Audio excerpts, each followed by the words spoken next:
آج کے دور میں اگر کوئی لڑکی کنواری رہ جاتی ہے اور اس عمر تک پہنچ جاتی ہے کہ اس کی شادی اب نہیں ہو سکتی، تو اس میں ان کی ماں کا بھی قصور ہے، کیونکہ اس وقت ماں باپ کو ماں کو خاص کر.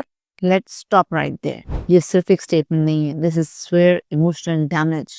انہوں نے انٹرویو میں کہا ہے کہ ان میرڈ گرلز کی شادی نہ ہونے کی ساری غلطی ماؤں کی ہے کہ وہ ایفرٹ نہیں کر رہی. آپ کو پتہ ہے یہ گلٹ، یہ شیم کس قدر ایموشنل ٹراما ثابت ہو سکتا ہے ان مدرس کے لیے جو آلریڈی لوگوں کی کتنی کڑوی کسیدی باتیں سنتی ہیں ڈیلی کہ آپ کی بیٹی کی شادی نہیں ہو رہی، آپ لوگوں کی کوئی آزمائش ہے جس کی وجہ سے آپ کی بیٹی بن بیاہی بوڑھی ہو رہی ہے اور something like that. As a clinical psychologist, let me tell you this. ایسی statements relational trauma create کرتی ہیں. ماں گلٹ میں چلی جائے گی، بیٹی سیلف ورتھ لوز کرے گی، پھر کیا ہوگا؟ اور emotional trauma.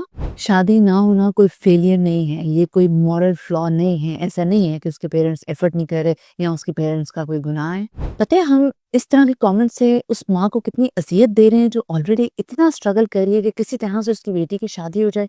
We need to support, let others heal. ہمیں نہیں چاہیے کہ ہم اپنی assumptions، اپنے statements اس طرح سے پبلکلی آ کے کہیں اور ایموشنل ڈیمیج دیں سوسائٹی کو. So we all need to wake up.